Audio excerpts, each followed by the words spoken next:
हरे कृष्णा। आप सबका स्वागत है मेरे इस चैनल में। जैसे कि मैं आप लोगों को बता रहा था और एक वीडियो डाली थी मैंने आप लोगों के लिए, गृहस्थ जीवन में जाने पर वर के क्या क्या वचन हैं।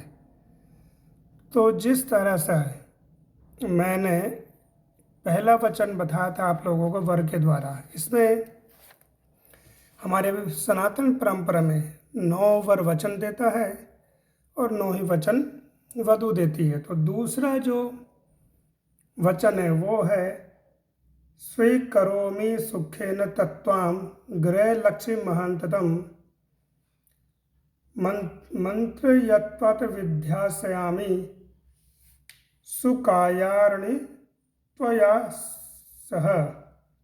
प्रसन्नतापूर्वक ये वर कह रहा है कि प्रसन्नतापूर्वक गृह लक्ष्मी का महान अधिकार सौंपता हूँ और जीवन के निर्धारण में उनके परामर्श को महत्व दूंगा।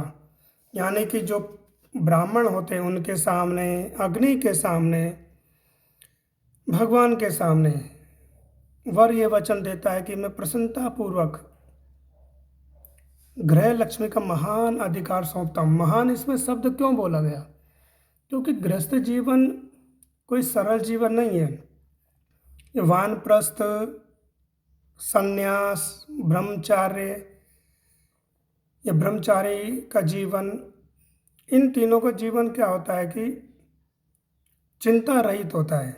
जैसे ब्रह्मचारी है तो गुरुकुल में वह विद्या अर्जित करता है, गुरु के पास रहता है। अगर उसकी इच्छा होती है तो वह ब्रह्मचारी जीवन अपनाता है, जीवन पर्यंत गुरु के पास ही रहता है।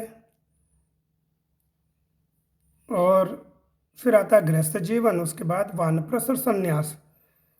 तो वानप्रस्थ और संन्यास ये जीवन क्या है, चिंता रहित क्यों होते हैं कि जब गृह में स्थित जीवात्मा अपने सारे कार्यों से मुक्ति प्राप्त कर लेती है, निवृत्ति प्राप्त कर लेती है, अपने संतान का विवाह कर लेती है, अपने सारे कर्तव्य पूरे कर लिए, अपने जीविका को सब कुछ उसने छोड़ दिया, जो व्यवसाय कर रहा था वो तीर्थ में रहता है अपनी पत्नी के साथ और भगवान का भजन करता है वानप्रस्थ में।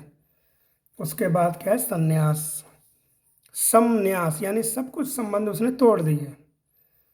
पर जो गृहस्थी है उसको अपने संतान का लालन पालन करना पड़ता है, अपनी पत्नी, अपने बच्चे, अपने माता पिता, ये जो भी उस पर आश्रित है, एक भरा पूरा परिवार, उसका लालन पालन उसे करना पड़ता है।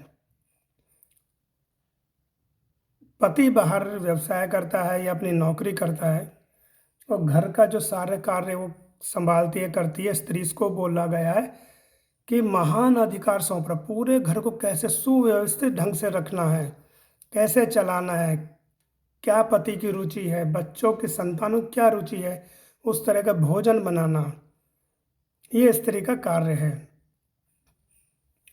और जो पुरुष है वो अपना व्यवसाय कर रहा है या जीविका का साधन कुछ भी कर रहा है तो उसे सप्ताह में एक दिन का अवकाश मिलता है ना। लेकिन जो स्त्री है उसको तो कोई भी अवकाश नहीं मिलता, उसे रोज 7 दिन, 365 दिन पूरे महीने क्या करना है, भोजन बनाना है। तो इसलिए बोला गया कि स्त्री को मैं महान अधिकार सौंपता हूँ गृह लक्ष्मी का। वो गृह लक्ष्मी यानी घर की लक्ष्मी है। वो लक्ष्मी क्यों? क्योंकि स्त्री को पता है कि घर कैसे चलाना है। जैसे महाभारत में प्रसंग आता है कि युधिष्ठिर महाराज राजपाट संभालते थे, परंतु उनके जो दास दासियां थी उनको कितने